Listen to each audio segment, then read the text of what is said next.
Hello everyone. So I hope you guys have been well. Today's session is quite fascinating, and it is quite important if you really want to if you really want to understand the dynamics of change management. So today's topic is resistance resistance resistance to resistance to change resistance to change management. Yeah, resistance to change management. So whenever you are going to start any type of change initiative, because that is a you are trying to implement some change, so people might not like it, not necessarily because they do not want change, but because you are trying to change their habits, their status quo, what they are comfortable with, those type of things which we have been talking about earlier in the semester, and you must have seen some recordings also on that. So because you are trying to test uh, their their their their temperament towards their acceptability towards changing their habits, they are going to contest it. And in other words, in simple words, they are going to resist the change because they want to do the things they have been doing the way they have been doing. They don't want to change anything because they are comfortable to that because of so many issues. But in a nutshell, you can say that comfort, maybe that is one thing. We don't want to comfort zone. People say, those type of things. But then you must have heard these terminologies like think out of the box. Yeah? So box within the box is the comfort zone. But if you want to create some innovation, you have to think differently from other people. But generally speaking, in terms of thought, people can think about these things, but in terms of application, it is difficult to change the status quo for them. So that is in a nutshell. That is why they are going to resist the change. So no matter uh, what type of change it is individual change you want. Think about this. You are trying to change something in yourself. Yeah, I can share my example with you. I am what I'm trying to do. I would like to join some gym and become muscular. Yeah, yeah. So I know that is good for health also. Uh, so many other things are uh, in terms of health and those type of things. It is important. I understand all those things, but and I want to go to gym also, but that is only in the thought process. To implement that, I would have to change my routine, and then when I go there and I'm trying to lift weights and whatever I'm going to do, after a while I say that what is this, and then after 2 3 days I'm not seeing any changes, of course. So I'm saying what is the point in it, and I'm not consistent in that and all of those things, so I would quit from going there. So on one hand, I want to do something and I understand its importance and all of those things, but to do it because it is asking me to change my habits, to maybe make some changes in my schedule, those type of things, uh, I am unable to do it. Yeah, so in my mind, in the thought, I want to do something, but I cannot do it because of my pre-formed habits. It is hard for me. Again, so it is individual change. So in this, I am the change owner. The change is being implemented on me. I should be able to do it very easily. But personally speaking, I find it hard, although I'm aware of these change models and so many things. But to do it, to implement it, uh, maybe my desire is not as high as it should be to make the resistance. And you will read the related chapter, you will understand what I mean by the importance of the desire of being higher than the resistance which you are facing on change, these type of things. So this example is individual. Yeah, so think about it. when you want to change someone else, you don't control them. You don't understand how they think, uh, and you are trying to change. Imagine how hard it can be in that situation. In a, if it is a group of people, if it is a team, how hard it can be. All of those things. Please think about it. But if anyone can share some example, I think that would be nice. Just like I shared my example. Do you have any experience of resistance towards change? Any type of example, any type of story which you can share with us, which can help us understand that what is this resistance to change, and most importantly, how we can minimize this. Any example would be nice.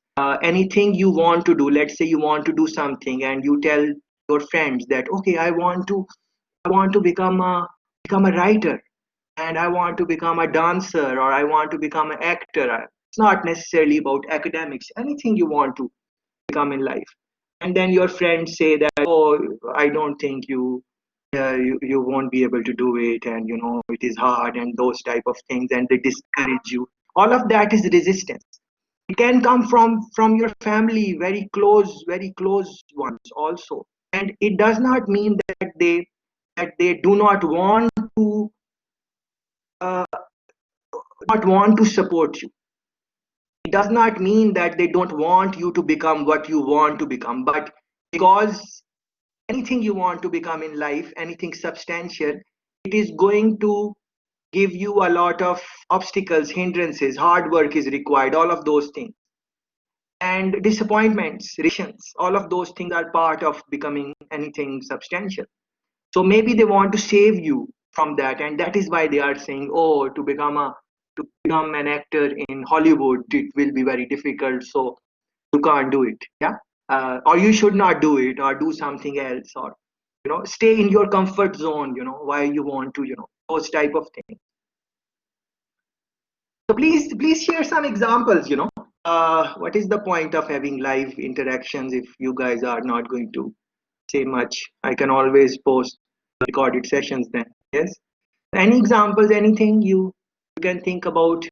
Maybe someone told you they want to be something, or want to try out something, and you told them that no, that won't that won't be possible. In daily routine, there can be some resistance and those type of things. Please think about these things: resistance to change, and um, at least think in your head different type of resistance you faced uh, in your life whenever you were trying to do something. Anything you are trying to do, you can link it with change, because you are trying to change something. You are maybe trying to change your grades, or you are trying to change your relationship with other people, and so on. uh, Anything on that would be nice. uh, okay, Roxanne is saying, my English teacher was changed in the middle of academic year in high school, and I was resistant to that change. That is, I can so much relate with that. I can so much relate with that.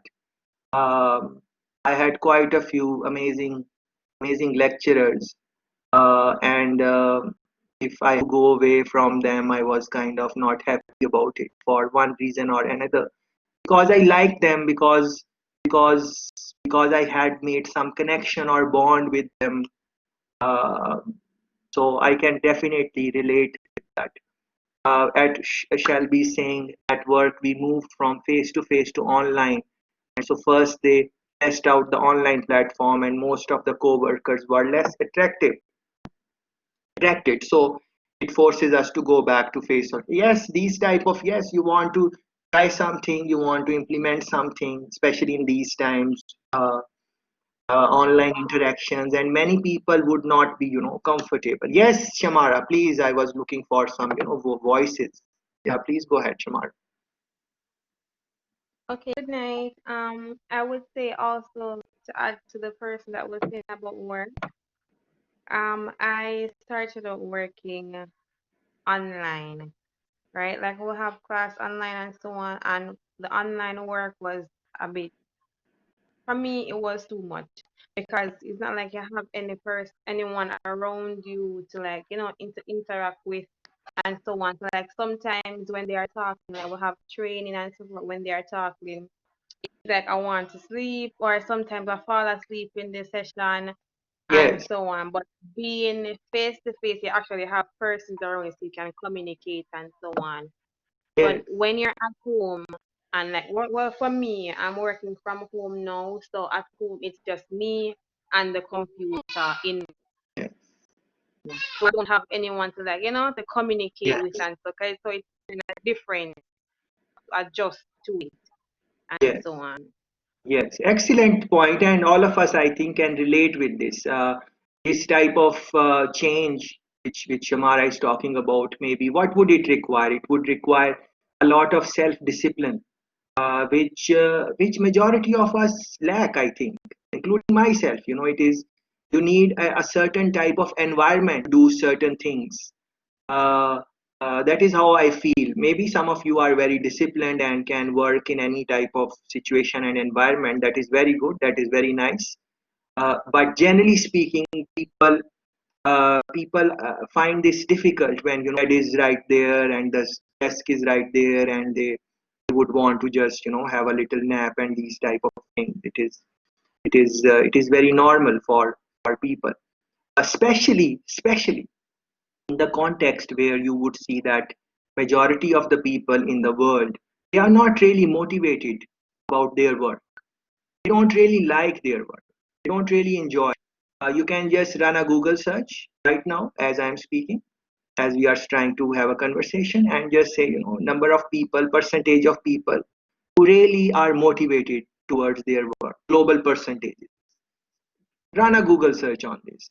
Read some report, just scan through it. In just 1 or 2 minutes, you will learn that way more than 50% of the workforce around the world. I'm not talking about our country specifically. Any country you want to talk about, any place, globally speaking, global statistics you can check. People are not really enthusiastic about their work. They are doing it just to pay the bills and so on. So in that circumstances, when this type of situation comes where you have to change the work environment and those type of things, and then the perform in a similar fashion, it can bring a lot of resistance. So one thing which we can learn from this, that if we are in the business world, a lot of difficult situations will come. COVID is just one of them, but even without COVID, uh, business world, uh, the real work life is quite demanding, depending on what type of organization you are working you are working in. So in that context, uh, sorry, I lost the train of my thought, but I think I made the point what I'm trying to say. Yes, so I was saying, so based on what Shamara is saying, one thing which we can learn from this is that if we can find people who are dedicated to the organization, who love their job, who are passionate about the job, uh, who are not doing it just for the salary. Not saying salary is not important. Of course, you need to get paid, but their motivation is something higher than this. Then if those people are in the work environment, then maybe it will be relatively easier for them to not engage in those type of behaviors which Shamara is talking about, and that is quite normal. Most of us, that is how we operate. Uh, it is just like that you are in a interesting conversation with some friend, and time just is it just flies, and because you are interested in that, your interest is there. You want to know more about the person, about your friend, and you are talking, or you are watching some movie, interesting movie. Time flies, that type of thing, when you are enjoying, when you are having fun. Same thing is for work. To find some work which you really enjoy is quite an interesting feeling. If some of you might have gone through that, then these type of resistance, I'm not saying they will diminish, but it becomes relatively easier to mitigate these type of challenges. Please think about these type of things. But essentially speaking, what we are trying to have a little conversation on today is on resistance to change. So we would want to understand why this resistance is there. We have kind of established that, but essentially we would want to learn a technique or two to minimize the resistance. I shared one from you, coming from what Shamara said, but I hope that more of you guys will open your mic and maybe say a couple of things if if possible. Yeah. Okay. So yes, please go ahead. Someone want to say something? Yes, sir. Are you able to hear? Yes, all of us are hearing you very clearly. And Okay, please. so at my workplace now is like for customers, what happened is that for them to get a certain product, you will have to take like 1 to 2 business days. Yes, But now they change it that if the customer wants the product, they have to get it immediately. So I was resistant to change because I don't have I don't have the time now to yes, spend do the thing and do other thing. I have to do it immediately as the customer wants it. yes, yes. Very good. Thank you. Thank you very much for this very interesting example. Very interesting example. Please reflect on this, that there is a worker and there are some processes established in the workforce, and before COVID maybe they were taking 3 days 4 days a week to process the order and those type of things. But because of this situation, the organization says that try to complete the order in 1 day, in 2 day, in 5 hours, 6 hours, that type of thing. So before this, the workers were used to, it was their habit, it was their status quo, they were comfortable, they had set up their procedures in a way that they would maybe reply or do the order in 4 days, 5 days, within a week, something like that. And the organization was happy about it. The customer was happy about it. But because the circumstances change, now the organization says to the worker that you need to do it on the same day or the next day, something like that. Now, this can be a lot of uh, difficult difficult moment also for the worker, because what is the benefit for the worker in this? We need to think about that.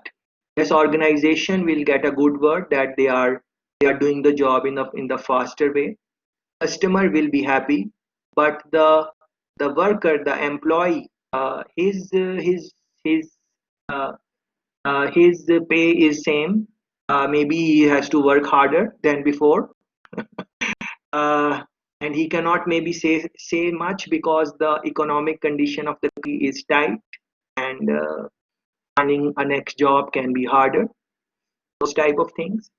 So in that, some resentment can take place, some bad feeling can happen. So this is a very delicate time in this type of circumstance for the manager. So nothing is wrong in telling your workers that you need to do fast and maybe do it the same day or second day, something like that. Some type of uh, maybe praise the worker, maybe tell them that we appreciate how you are working hard in these times, but not just by words. Something tangible also needs to be there. uh, Otherwise, just otherwise it can backfire. The worker will not leave you. He might stay with you and stay as a unhappy worker. That can be more dangerous than someone leaving you. It is just like someone is with you and they are unhappy and they don't want to be with you or something like that. In their mind, they are, if they get any chance to do something harmful to you, maybe they will. Yeah. But if they leave you, that is maybe sometimes better. You are better off. So this is quite quite interesting time. So those of you who are working or who are should reflect on these type of things, and more importantly think about some ways that how should, maybe someone can comment on this, that how should the boss communicate with the worker, that okay, you are doing it in in a week, now you have to do it in a day or two. How this communication should take place? Just telling the worker that first you are doing it in 5 days, now do it in one day. Well, yes, you can, you are the boss, and maybe the worker is not going to say anything, but it is not about saying, it is how you are, how you feel, how you feel towards the other person. uh, and just making couple of wrong remarks which people don't like, they can they can impact the feelings. uh, these type of things maybe you need to think about. But anyways, let's look at some slides and see what are things they are talking about, and try to make some correction which we are uh, the things which we have been talking in the semester. The case is posted there, Hawaii case. Please read it in your own time and try to formulate some type of solution to the problems in the case. Yeah. Look at this impact of resistance to change. It is not possible for an organization to change in meaningful ways, unless employees believe differently, think differently, behave differently. Yeah, and this is what we were talking about with the example Chantal gave us. Yeah. So for the organization, the top leadership can always have their plans and how they want to change the setup or the processes in the organization. But it's the people who are making the organization. How are they thinking? What are their issues? How to make their life easier?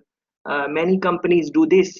So what they do is they take care of their workers in a way uh, uh, which is conducive for them to support customer relationships. In other words, they say that if our workers are happy, then automatically our customers are going to be happy, because a happy worker is going to be nice to the customer. Generally speaking, generally, of course, there are so many other things. I have done other courses like human resource management and those type of things. What you read in those type of courses, I think you should try to make linkages with this, but try to go deep, not just the not just the surface. Because think about it, how important the role of leadership is. Chapter 4 was leaders. I hope you have seen the recording by now and read the chapter, but don't worry, if you have not, you still have time. Tonight you can do that, or tomorrow, depending on when you want to do it. But leader, the role of leaders, yeah, how important that is. Because all these things like empathy and um, um, taking care of workers, if the if the leader is not thinking on those lines, then it won't be possible. And other things like financial, link it with the other finance related courses which you do. Because if the financial situation of the company is not good, then even if the boss and the managers want to do something good for the workers, it can be a tricky situation, because if you don't have money, you don't have money. um, for example, recently I know of a case where the person was have been performing very good in the last 2 years, and this year they were thinking for the salary increase and increase in their job title, all of those things. They have performed exceptionally well in the last 2 years, but in the meeting it was denied. Not because the person is not likable, not because they are not performing, not because the boss is against the person, nothing like that.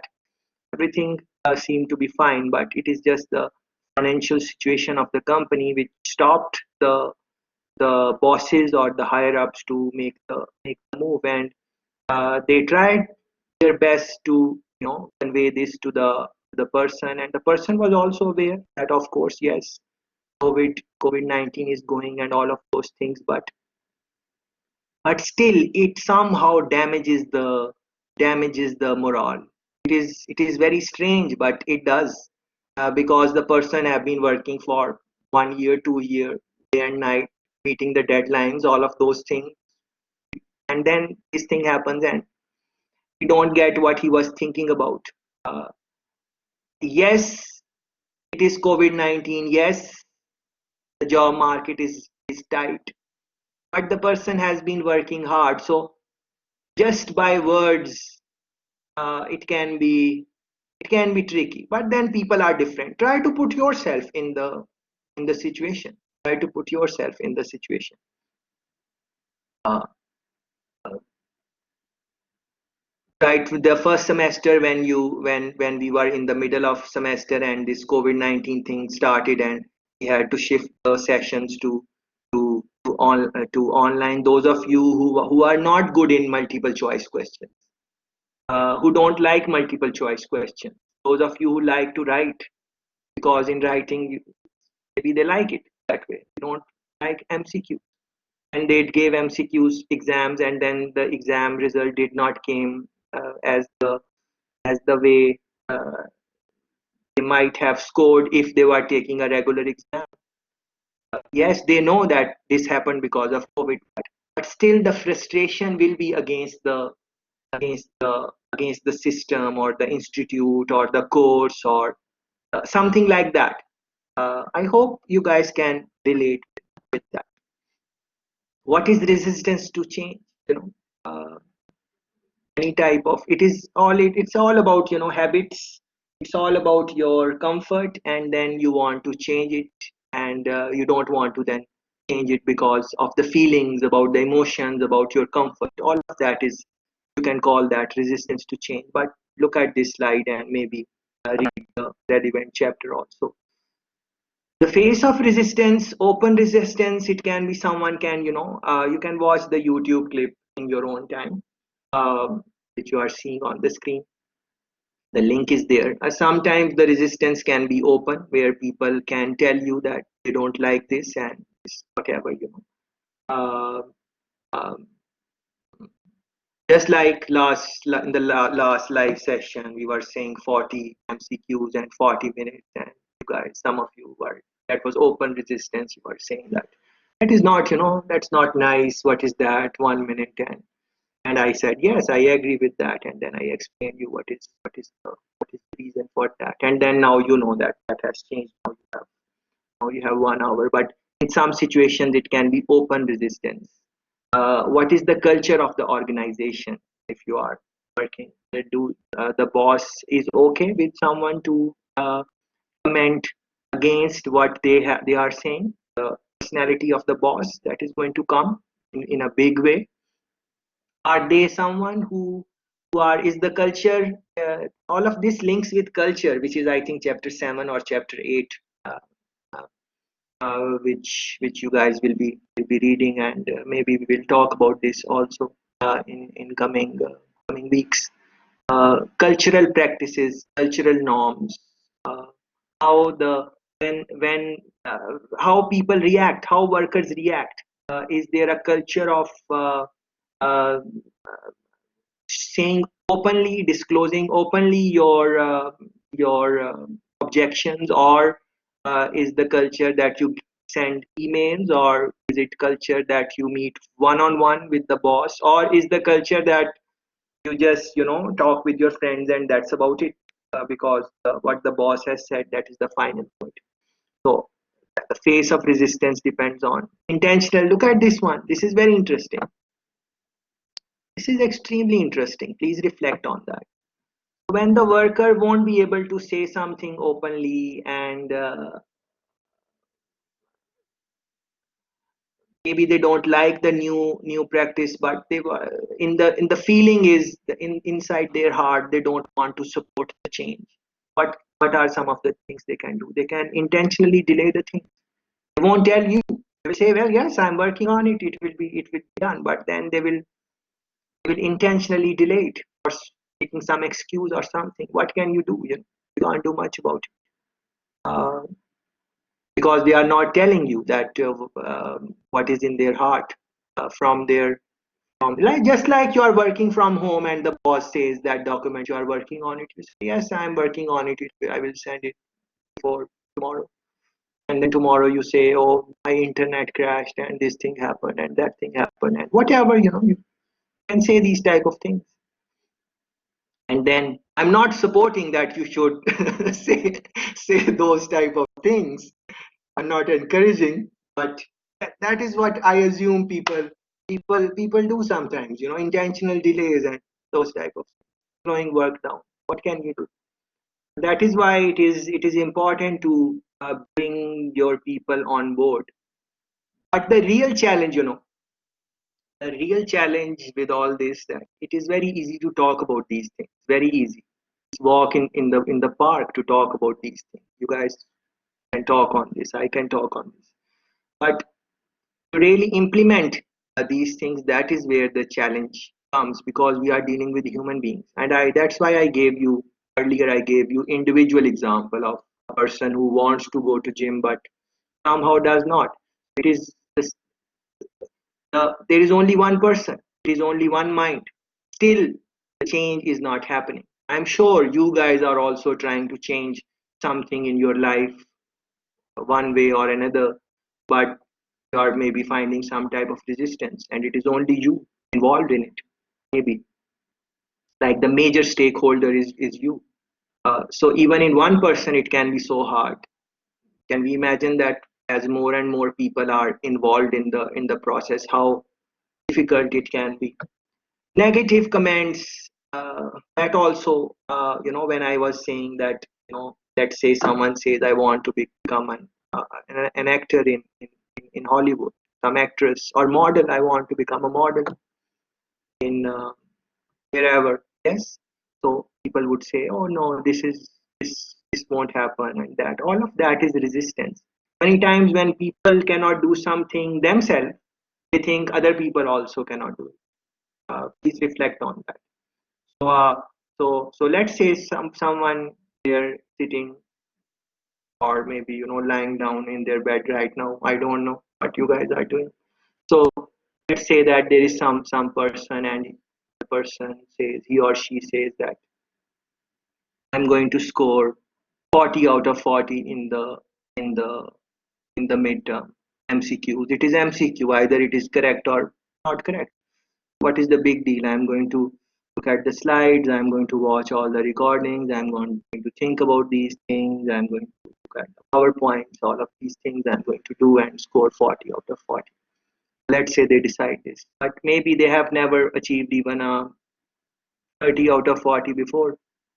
Maybe we don't know that. And maybe they have never scored 40 out of 40, 100% in any course in the midterm. That is possible. But now they have decided that they are going to do this. And they tell some friend, some family member who know their track record. And when they tell, the person laughs. Say, ha ha ha ha ha. You have never done it before. How you will do it? What is that? That is the resistance to change. You want to change, and other people are. So think about these things. These things happen. But anyways, with that example, if someone is thinking to score 40 out of 40, I think that is 100% possible. You can do it, but you will have to change your schedules. Yeah. Absence from meetings, resignation, strikes, sabotage. Think about these things. Uh, I think we have spoken about these things, not directly but indirectly. Causes for resistance. What are some of the causes? If someone can maybe give some example, what can be some of the causes? I think that would be nicer. Otherwise, you can think about these pointers which you are seeing on the on the on the on the screen. We are talking about these things, how to overcome these resistance, have adequate training programs, and all of these things. What do you guys think about this training programs? Do you think that when training programs are given and workers change their habits, change their behavior? Do you think is it that simple? Or, I'm not trying to take any side, but think about it in your headspace that uh, someone's behavior, can it be changed by training? Please run a Google search. I was reading some very interesting articles on Harvard Business Review. Um, um, Training. Just run a Google search. Can employee behavior, or can behavior change with training? Just run a Google search. Can behavior change with training? Yeah. So they are talking about training programs. Yeah. So try to have your own understanding about these things.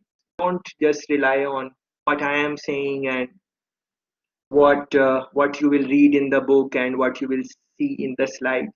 These are just the starting pointers. The way I look at it, you need to think on these things on your own, uh, because personalities are different. My personality is different. Your personality is different. We behave to things, we respond to things very differently. One thing will happen with me and I might cry. Same thing happen with you and you might laugh about it, or vice versa, whatever you want to think about. So that is why the response to change is also very different. The response to change is very different. The cause can be same, but the response based on so many other things, your your education level, your age, your family support, your social support, your self-esteem, how do you view yourself, so many things are involved, but try to question these things. I just picked up this, they are saying have adequate training programs. So I am just asking a counter question that training programs did really can bring that change which you are looking for. Read something on this, and try to think about that. Personal changes, challenges make it difficult to take on some new. Yes, Chantal was talking about this when she said that earlier it was like 5 days, 6 days to complete the job. Now you have to process the thing online in 1 or 2 days, something like that, and that can create some issues with her time frames. She has limited amount of time and she has to do so many things at work and in her private personal life, and then she's working from home. And even the mindset of people, how is the mindset of the people when you are working from home? So if I am working from home, well, this is not work. I'm just having a conversation with you guys. But whatever I'm doing, people around me, if they don't understand that I'm doing something important right now, they might start calling me right now and they say, "All right, come here, do this, let's do that." So sometimes, your people, they don't understand that you are really working, uh, if you are at home. Yes. So these type of society, the impact of the society, you can think about a lot of causes they have spoken about. Please, we spoke about habits, personalities, but you might want to go deeper. These there are some personality type tests. uh, I'm sure you must have taken some type of test in MGMT 2008, organizational behavior. If you have not, they are available online. Just run a Google search. Try to understand your personality. Uh, ask your friends what they. Uh, uh, yes, one friend is saying that you guys have taken that. Thanks, Roxanne.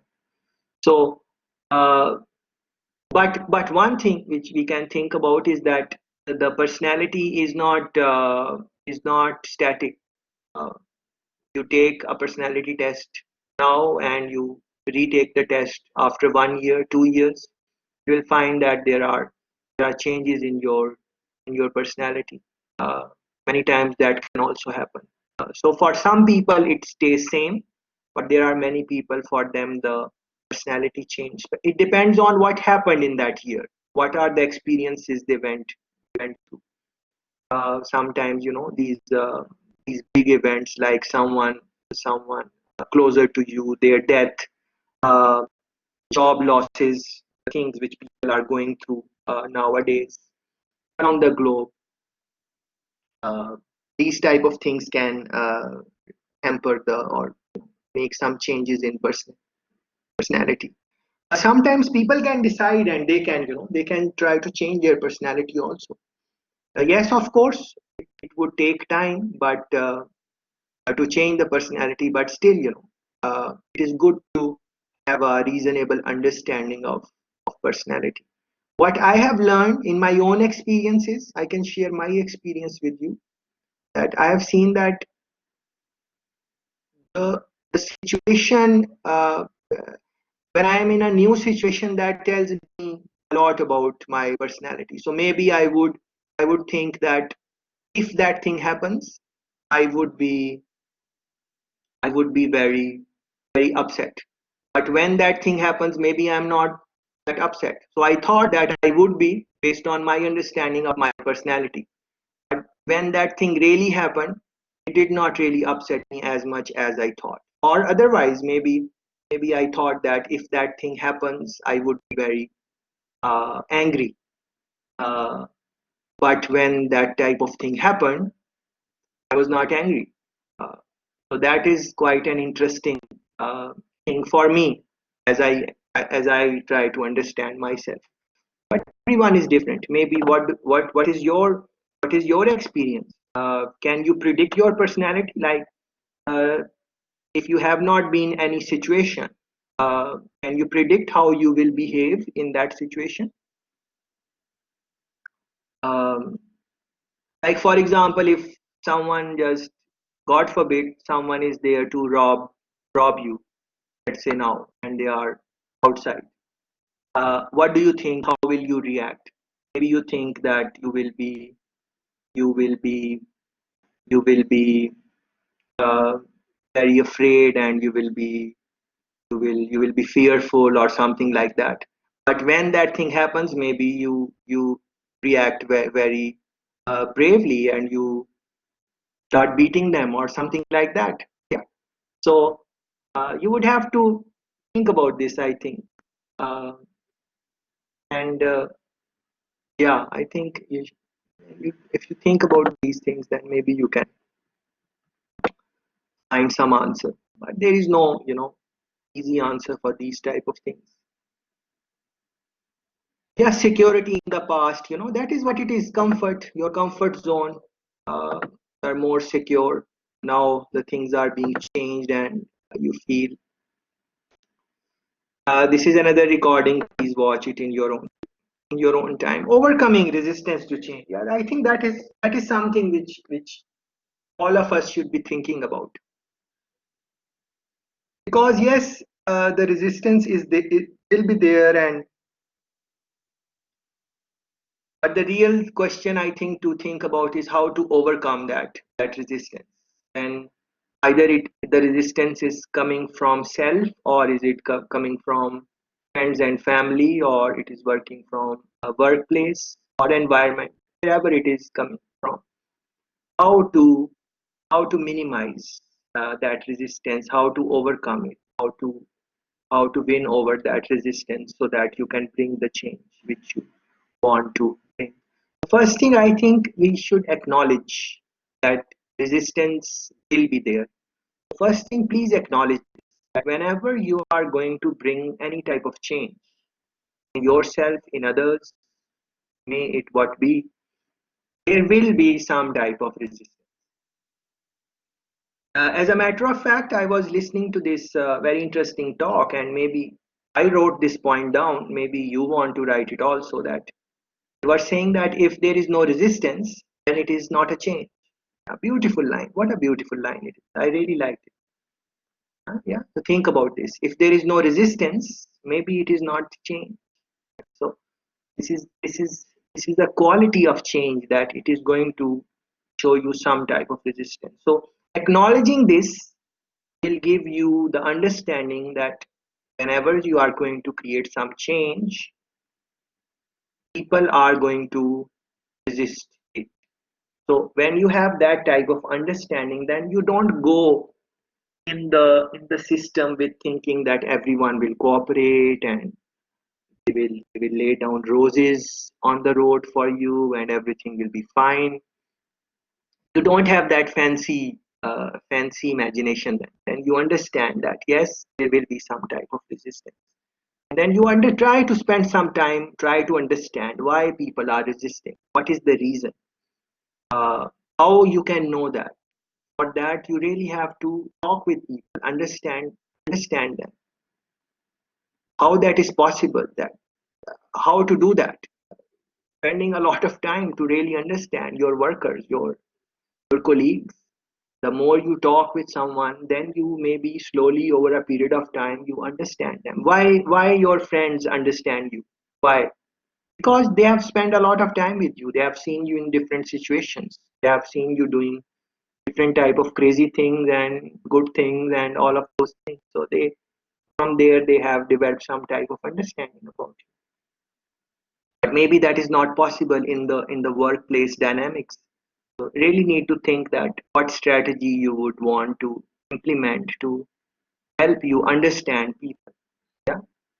When you will understand them, then you will maybe have a glimpse of why they are resisting. What is the reason for resistance?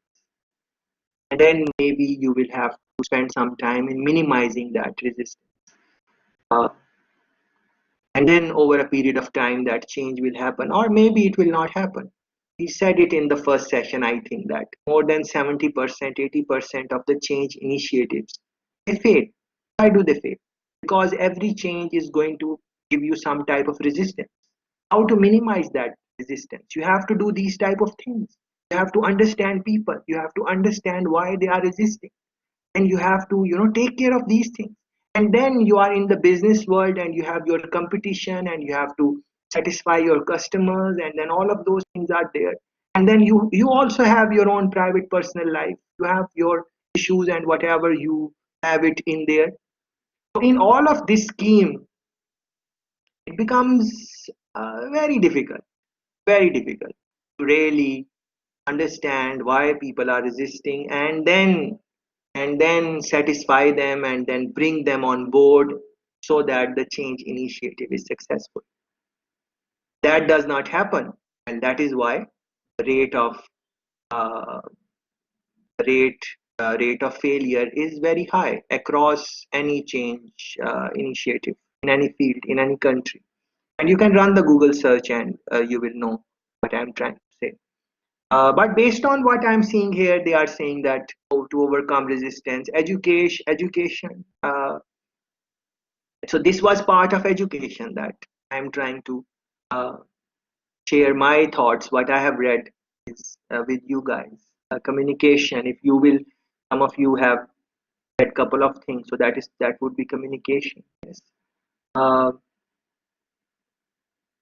Participation, involvement, facilitation, support.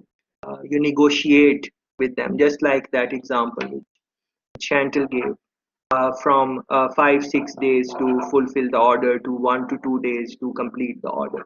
Now is she in a position to negotiate with her boss that okay, it was 5 6 days before, let's make it 4 days. I can do it in 4 days, or let's do it in 3 days in the first stage, and then I will try my best to bring it to 2 days, and maybe we can bring it to 1 days also. But let's do it in step by step. So that is called gradual change, step by step change. Please read about it. Run a Google search on gradual or step by step, incremental change. These type of words you can run for the search. So sometimes some people like that. It is just like you guys are aware of these things. Like someone is smoking 10 cigarettes every day, and then you want to make them quit. So you say, all right, you are having 10, have 9 this week, and next week have 8, and next week have 7, and then 6. And then maybe the following week they will start consuming 12 cigarettes or 15 cigarettes. This happens. It is not a It is not a direct, it is very up and down uh, type of curve. People fall back and then they want to go back to 5 cigarettes and 4 and 3, and then maybe we'll start again 10 cigarettes, and then maybe, it is quite back and forth. So, but the point is that when someone goes back to their old habit, you are trying to change someone, and they goes back to their old habit. The the idea here is not to get upset. The reason for all this, the last 1 hour they are talking about this. The reason for this is that you understand why that happened. When you are trying to change someone and they made some progress, but then go back to the normal behavior, old habit, go back to their old habit. Please don't get upset or angry, because that is not going to help the purpose if you really want to change the person or the company or the process, whatever. Try to understand why that happened. Don't have just your imagination run over it. Ask interesting questions, useful questions, observations, and then try to find out that what is the real reason why the person will go back to the old habit, what really happened. But then, of course, that is going to take a lot of time, effort, energy. That is why people don't do that and take the easy route. Easy way out is just, shout, get angry, get upset, all of those things. Generally speaking, people do that. But a person who really understands change initiatives, and they have the personality also, you have to have that personality also, which don't just, get angry just like that. A lot of patience is required in these type of things, a lot of understanding. Yeah. And then eventually the chances, and that eventually can take months, it can take years, depending on the change. uh, so these things I think you should think about. There are some models, Dale Carnegie 4 step, you can think about that. Okay, they are trying to elaborate on education and communication. So I think I said what I wanted to say. If you want to say something, or maybe bring some pointer. So for example, here they are saying allow employees to express their resentment, fear, and anger. But it can be very tricky, because you can't make people satisfied all the time. And if you start some type of dialogue or conversation, it can, before you know, it can go out of your comfort zone as a manager. Because if people start sharing their, let's say, resentment, and they start talking against you, it can be challenging. Other people are there also, and your personality, you need to think what your personality is like. I think that would be the first step in change management. First, forget about everything else and try to understand who you really are, what inspires you, what motivates you, what triggers fear in you, what triggers anxiety. And then I said that what I found, personally speaking, is that I go in different situations, and only when I go in that situation I learn that this is how I react. Before I had entered in the situation, I had some other view of how I will behave in that situation. I don't know if you guys can relate with that, but that is my story. Negotiation and agreements. Yeah, negotiation very important. Uh, please think about this. Uh, Coherence, 4 steps. You can talk about this if you want. Establish motivation for change. So one thing is that, by the way, Dale Carnegie is quite a famous guy. You can run a Google search on him and then maybe read his books or whatever, short versions of his commentary. Uh, yeah, I think he's good. Establish motivation for change. Why to why to change? Why? That why is very important. Uh, But what about, this is what I was trying to say earlier also.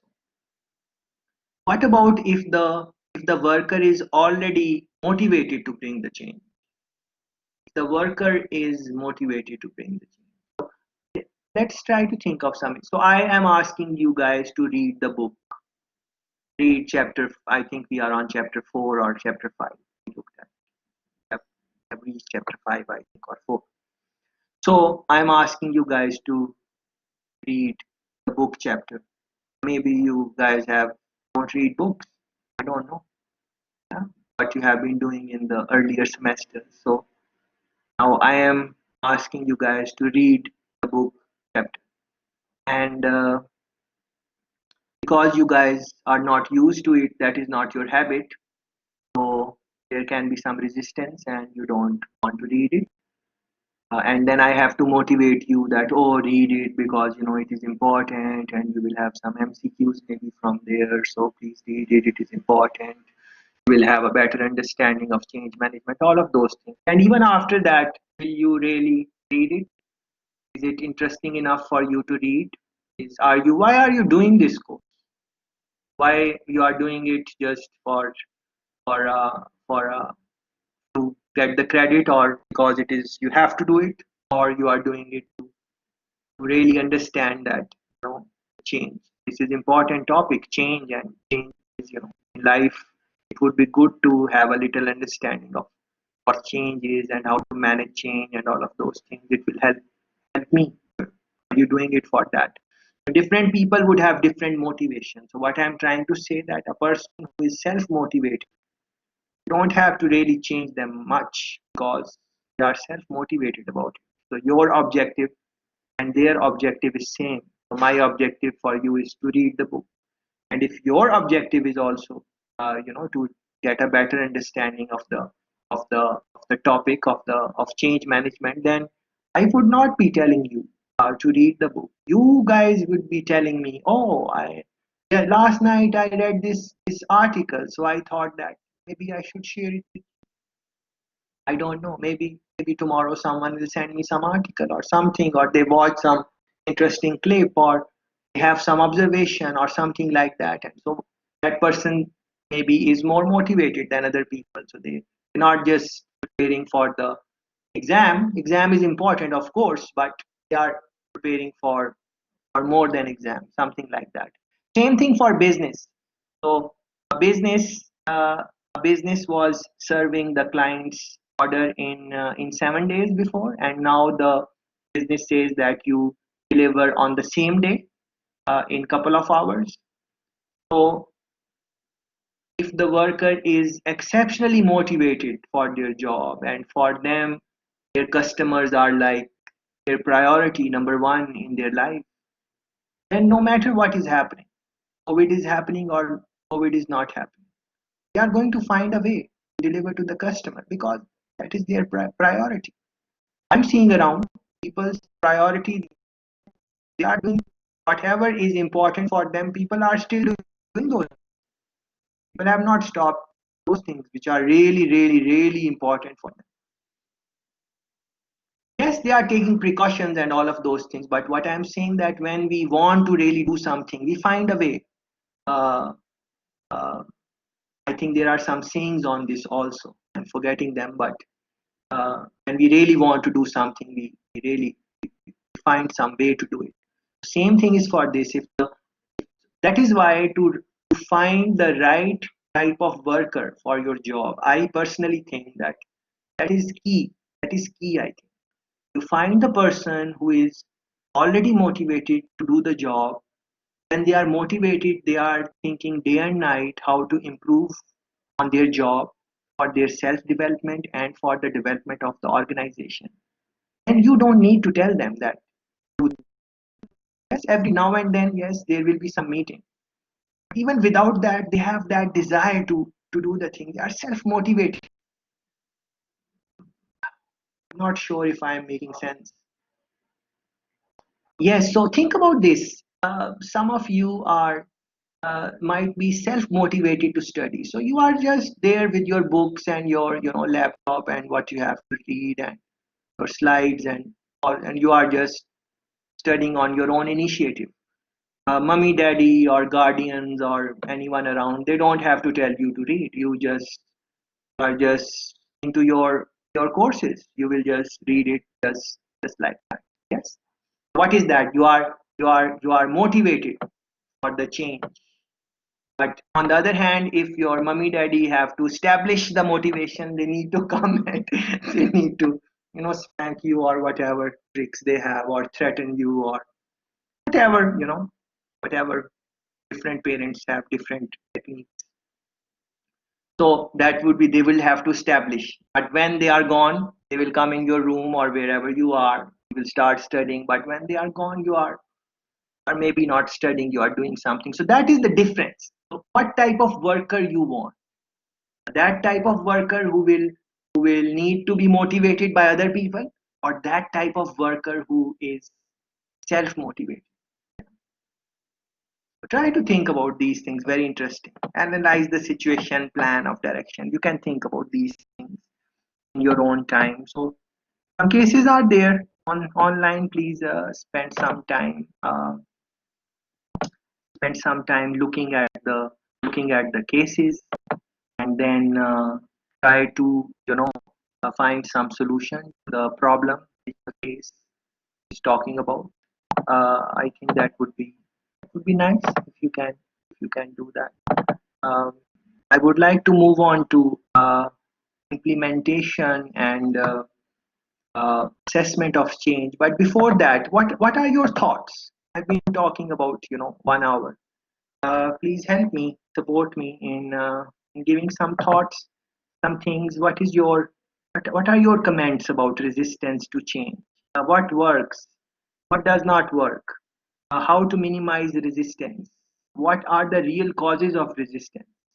Any thoughts, any things on that? If someone can share, I would be thankful.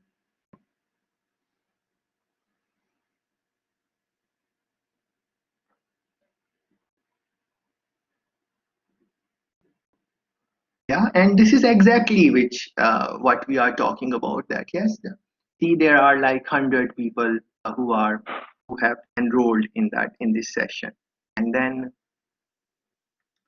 how many are here? 25% are here right now, and then you are here. So of course you are more interested than the other people. That is why maybe you are here. You can think about that, and I'm sure that you have many things to say. But still, maybe you are not comfortable in speaking. Maybe different reasons. You might not say something. So what is that? That is resistance to change. That is what it is. Resistance to change. Uh, can I break it? Yes, very easily I can. I can break it very easily. All I have to do is just tell you guys that you don't participate in the discussions. I will ensure that.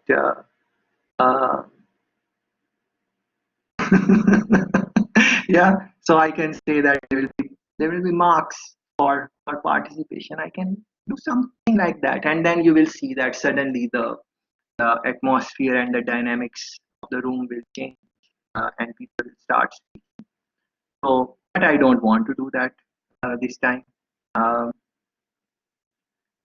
so incentives, people are driven from incentives, but there might be some people who just want to share their thoughts because they genuinely want to share their thoughts. They genuinely want to help the discussion or whatever. So, but those type of people are maybe are don't have. Yes. So this is the dilemma in the organization. That is a big dilemma in the organizational setting. That the organization would want to do something, but for one reason or another, people are okay with the way things are, and they don't want to, change their habits. And then the resistance, the boss will face the resistance, and then they will either let go the workers or hire the new workers or get angry, frustrated, and so on. Those type of things. So, but that is something which you should not do. You should always try to understand that people who are resisting to whatever you are saying, they are not resisting because they don't like you or they are not supporting you, or it's not that. It is maybe some other reason.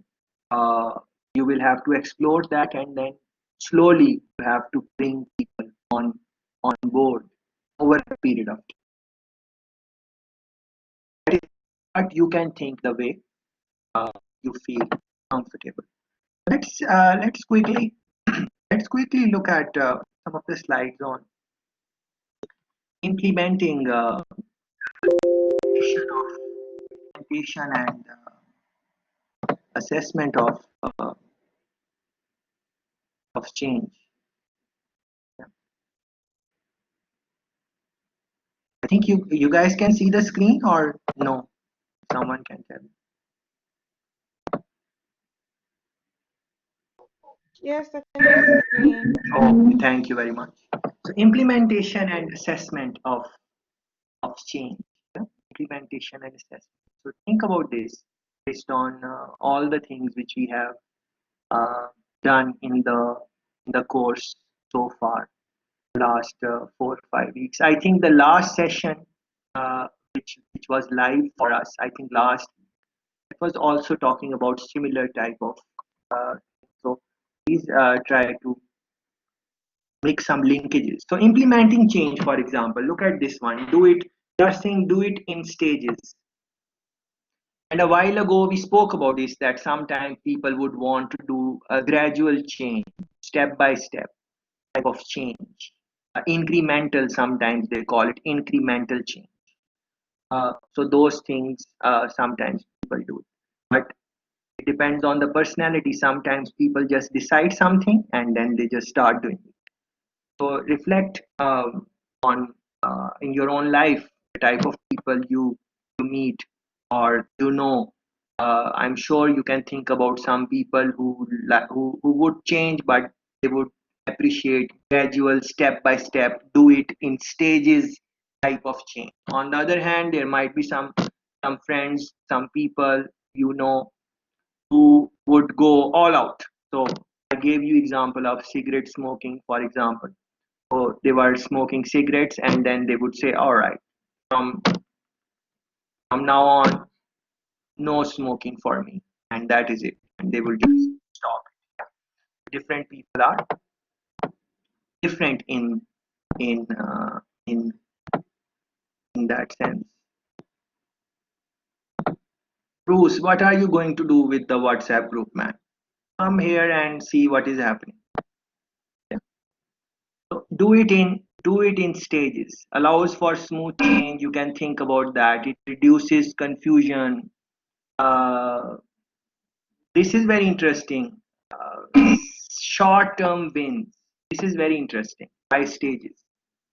Maybe this is one of the explanation for doing it step by step, because what this means is that you do something, you achieve something, and then you celebrate it. Uh, for example, that same example, cigarette smoking. So you are smoking 10 cigarettes. Someone is smoking 10 cigarettes, and they come to 9, 8, and when they come to 8 or 7, you celebrate it in some way. Do something nice for the person.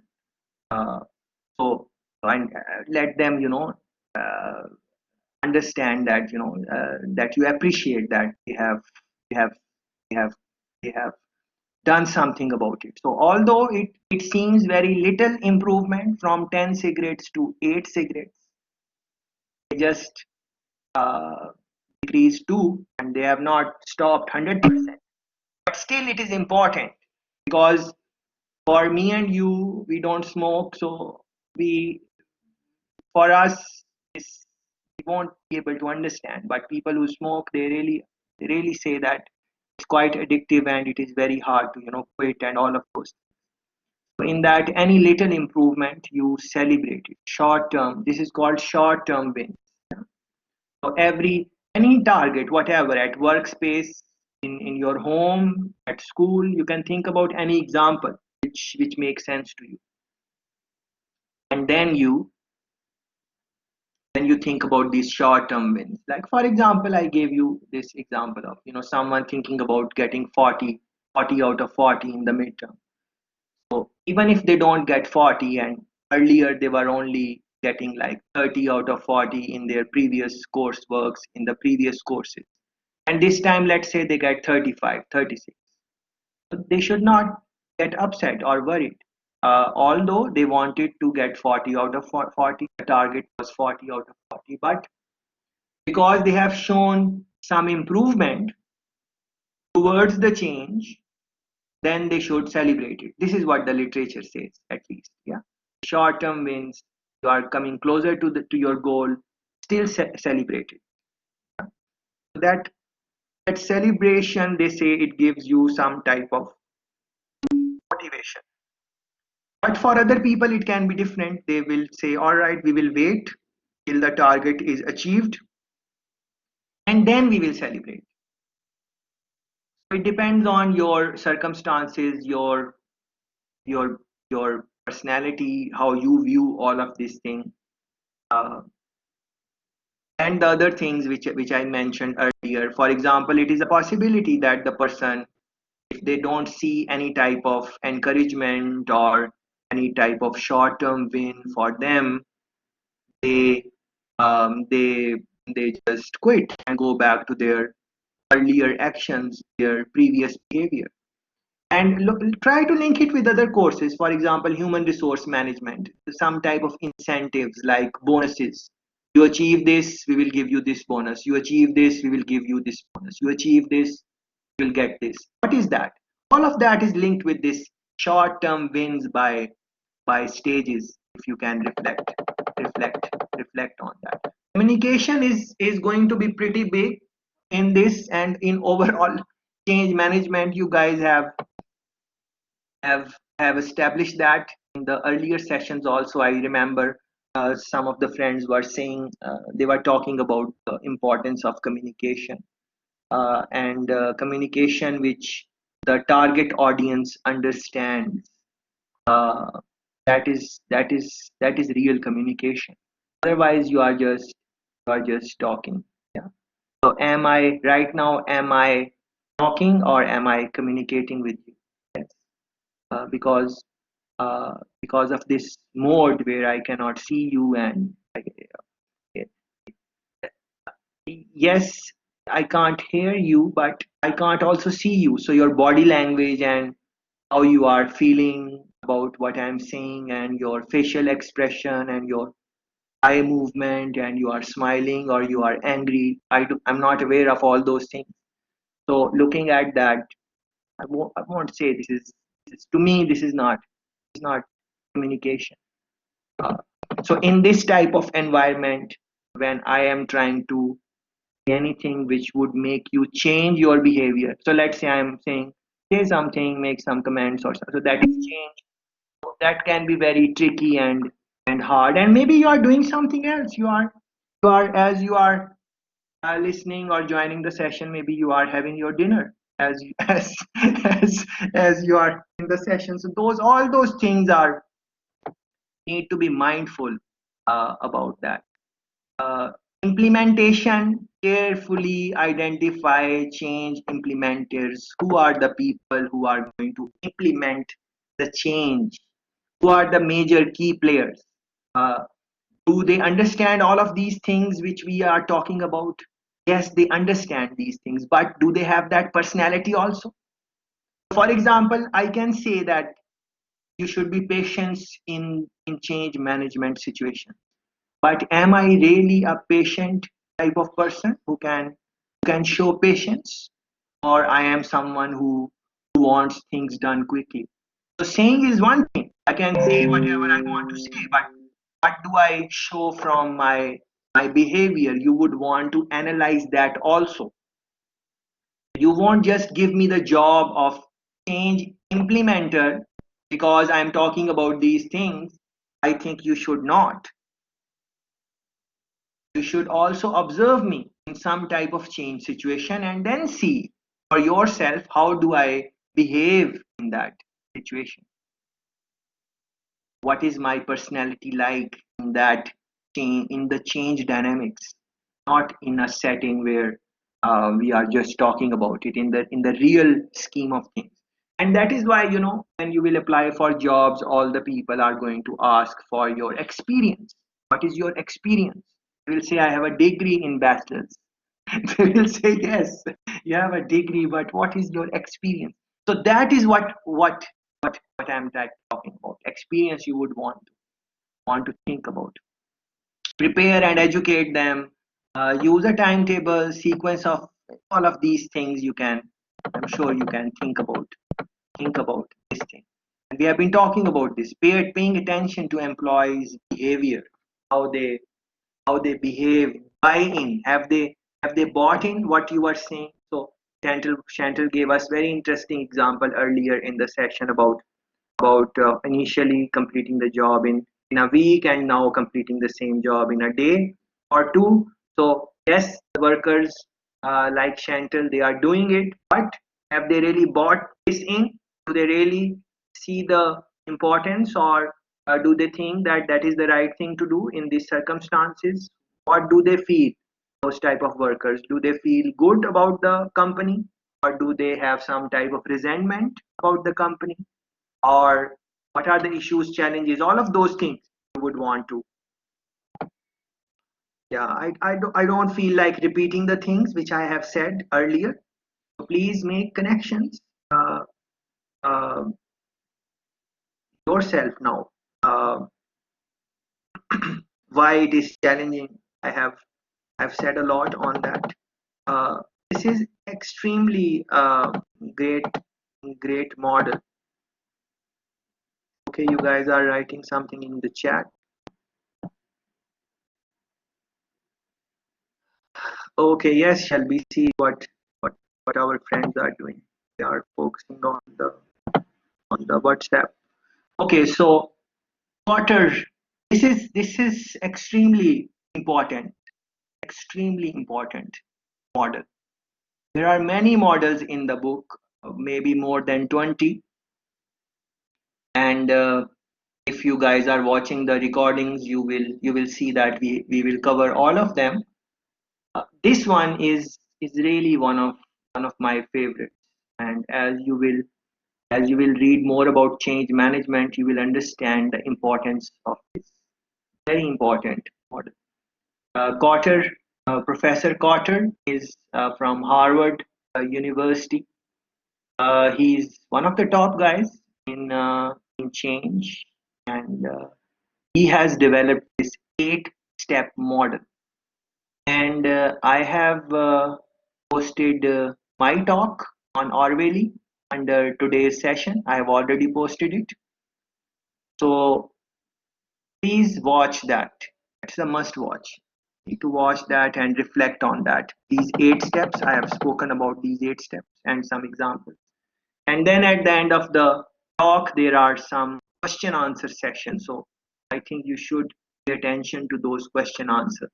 When some question is asked in that clip, don't just listen to the answer.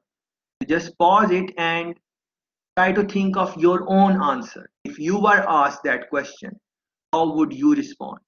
That type of thing, I think you should uh, you should you should do. Yes. Managing the transition stage for change. So transition from one step to another. What are the things you do? How do you communicate to your workers about the transition and so on? For this is the model, Sachin's model. Step 1, step 2, step 3. Very simple model, but very useful also. So in step 1, they are saying unfreeze the situation. For it can be because of any reason. They have said dissatisfaction with the status quo, but that is not necessary. For any reason, you just decide that you want to go in the step 1, which is unfreezing. And in step 2, you learn about the change. You try to establish that in your routine. That is what would be step 2. They are calling it moving or changing. So you are implementing the change. And then after that, in the third third step, it is kind of refreezing. Whatever you have you have you have changed, now you are allowing yourself some time in which you can you can you can refreeze. Let me give some example, because I think uh, it won't be clear like this. So let's say that reading books. So you are not used to reading books. So if we want to go in step one, so first thing would be that you establish the importance of reading books. So how much you can uh, learn by reading some book. So even before that, you would have to create some type of importance in your life towards learning. So if you value learning, then you will try to find out what are the ways in which you can learn about interesting things. And then you will find, okay, one of the ways in which I can learn new material is by reading the book. You are not reading the book and your love or learning is too high that you can take the pain of picking a book and reading it. So that would be step one. In step two, you will be bringing that change. What that change would be spending some time with your book. You have the book in your hand. It is beside your bed. Uh, you are going out. You carry your book with you. Any moment you get, any extra time you get, it is just like a love affair. Like you have your love affair with your cell phone. Do you leave your cell phone anywhere? No, you don't.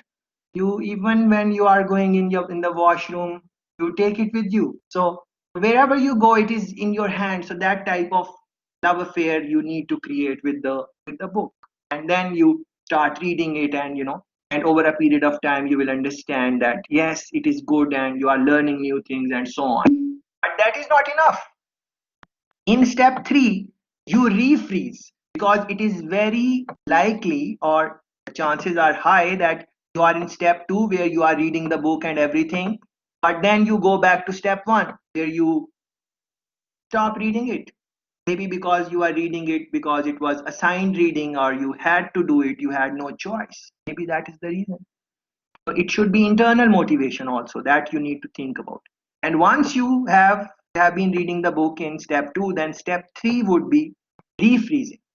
Refreezing would be bringing that in your life as a permanent habit.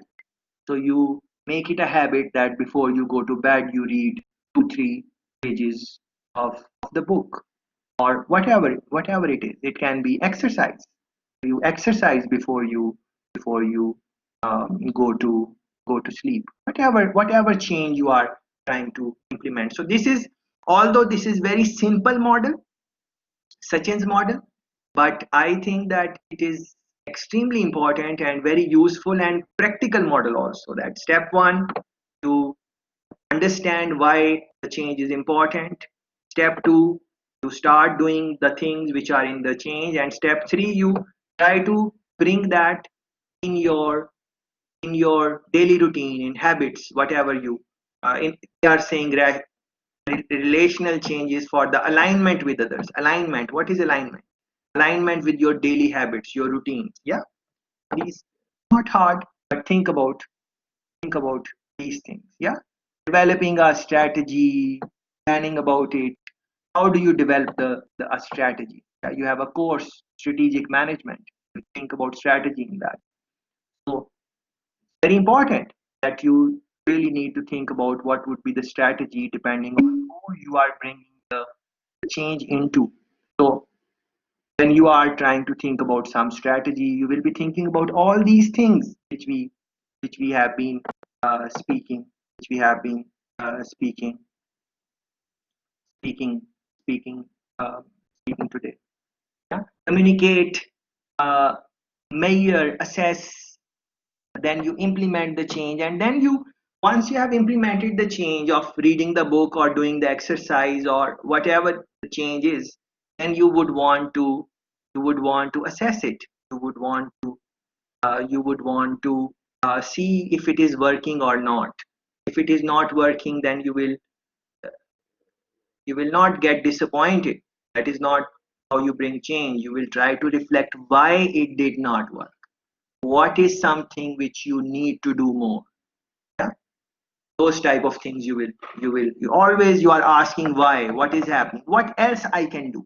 Can I do something else to bring that change of exercising, of quitting smoking, or of reading book, whatever it is. I'm using very simple examples, but you can any example you want to think about, you can put that in, and then you can see what what is what. Yeah, so they are giving you some ideas. Be flexible, flexibility. Yeah, be flexible. Maybe not be flexible with the with your objective. Your objective should not compromise on your target objective, what you want to achieve. But different people have different ways and techniques to achieve their given targets. Maybe not showing flexibility in the target objective, but how people are going to do it, people can decide sometimes, depending on the culture of the organization or those things. Communication and leadership, we spoke about that. Work towards the end, but do not forget the transitions. And for transitions we spoke about, short term wins and those type of things you can think about that. Yeah. Assessing organizational change. Yeah, this is purpose. Yeah, purpose, that is key. Purpose, what is the purpose of the change? What is the purpose? Why change? That is the question which should be very clear in the hearts and minds of the people who are going to implement the change, because that is essentially what you are communicating to the people, your workforce. uh, why you are doing it, and not just why, what is in it for them. And by them, it is not customers, it is the workers. What is in it for them? Think about the same example of Chantal completing the job in 7 days, and then now completing the same job in one day. So if Chantal completes the job in one day or 2 days, yes, the customer would be satisfied. But what is in it for Chantal in this? Yeah, that is the somehow that needs to be communicated. So either it would be uh, it would be the case where Chantal just loves to please her customers and she's in love with her job, and she is not doing it just for the money but for the enjoyment which she seeks from the job. If that is the case, very good. But generally speaking, that is not the case around the globe. We are not talking about just our friend around the globe. That is how things are. People are doing the job for to pay the bills and so on, as I was explaining earlier. Generally speaking, yeah. If that is the case, then the leadership has to really identify a purpose with which Chantal or anyone in that situation can relate with. Yeah. If that is not the case, then the change is not going to happen. And then with the purpose, other things you need to think about this. There are so many things which we can talk about. For example, you think about the change, and then is change really needed, or you don't really have to change? As a manager, you can think about that also. You reflect on all the dynamics of change, and you reflect on what are the things you will have to do, understanding your workforce, giving them incentives, training, or whatever, depending on what you decide. But after doing this work, you might want to consider if it is worth it or not. Is change worth it, or we should just let the status quo run?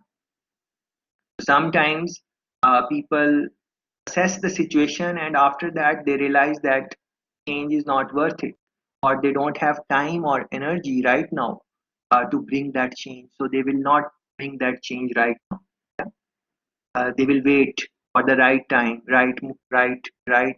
a movement or change to take place. Yeah. So it can be any example.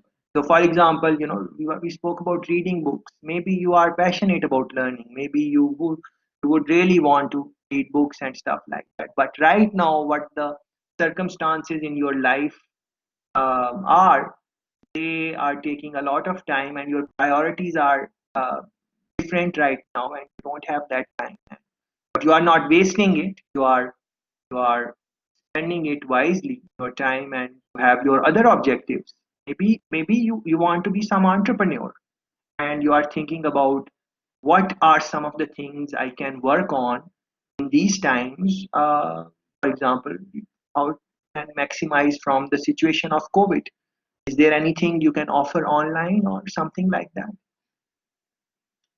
So maybe you want to become an entrepreneur, or maybe you have some other ambition. It is not just everyone should just focus on studies. Studies are important, but there are so many things in life, and people have their own, their own passions, and maybe they want to do that. So for now, you think that reading books is not the best idea for you, but later on you say, all right, I have it in my list. Maybe after 3 months, 4 months, 6 months, I will start doing that also.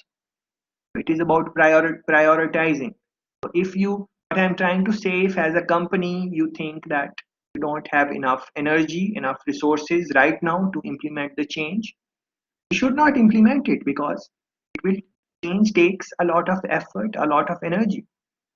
And if you have the have have this type of feeling that it, you won't be able to really give it the power which it requires to take off, then maybe this is not the right time.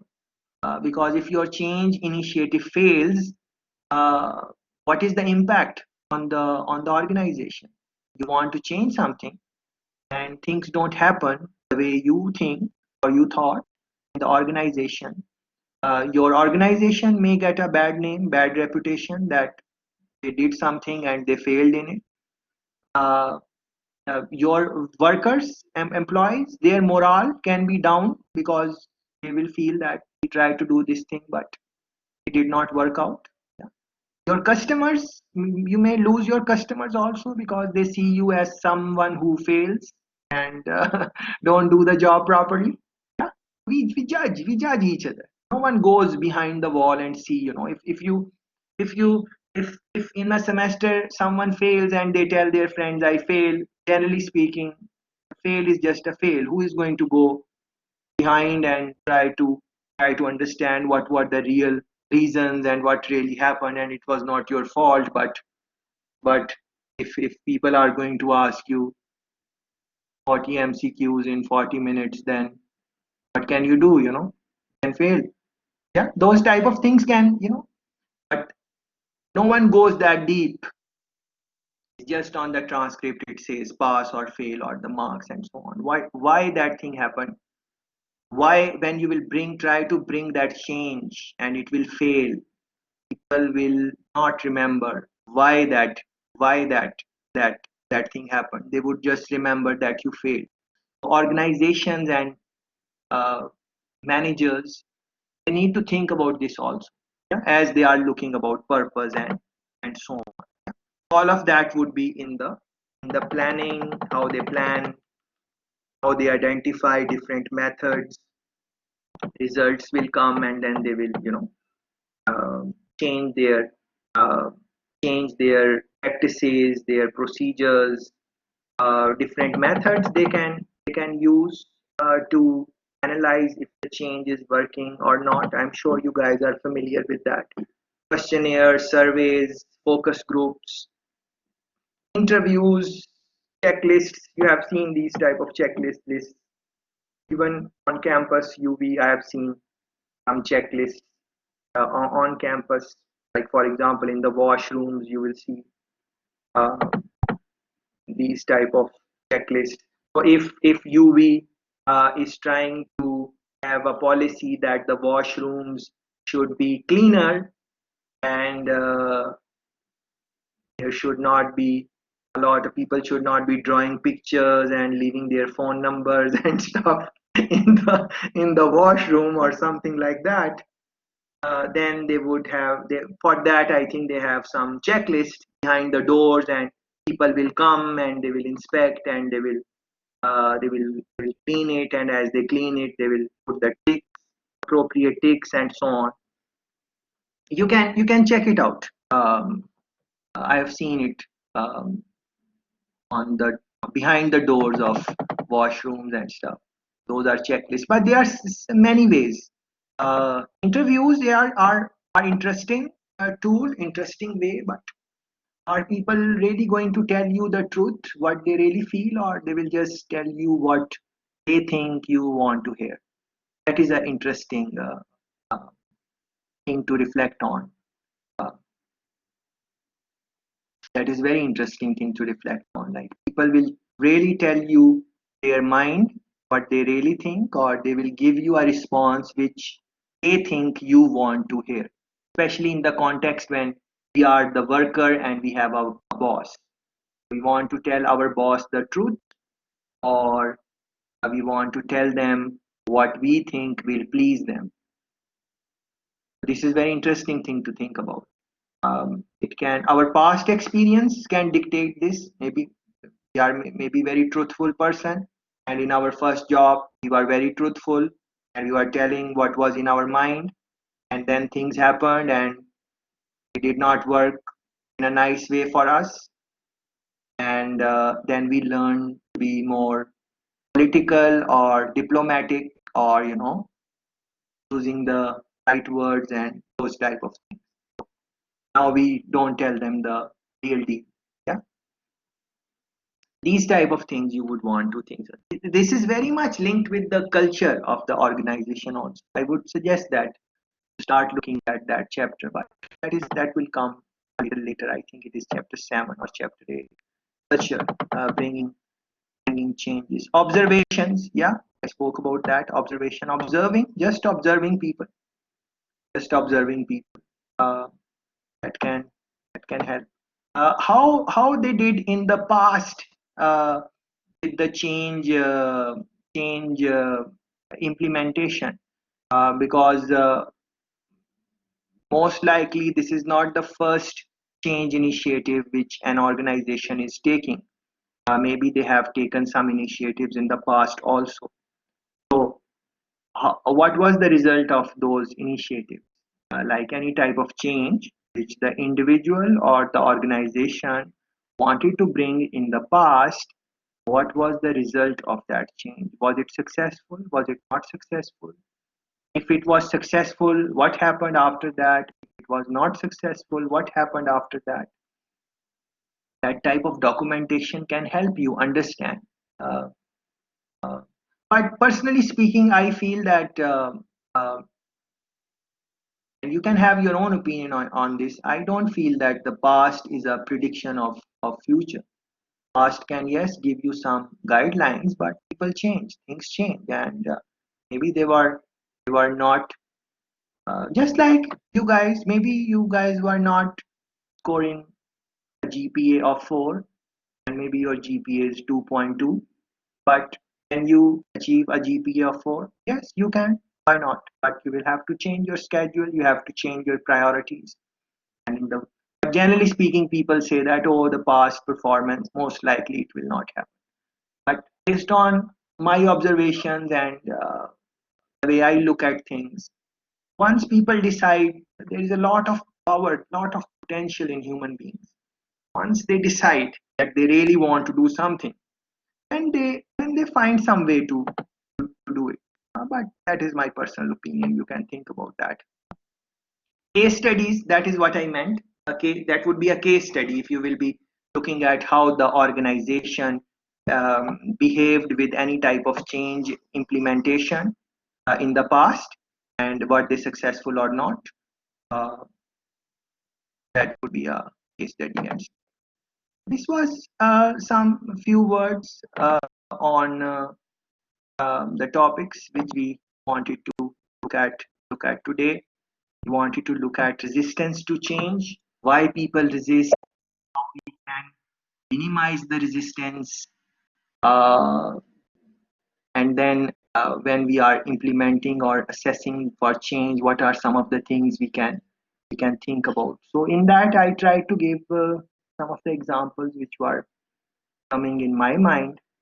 uh, so I will post this recording, and also daughter's 8 step, I've posted that recording already.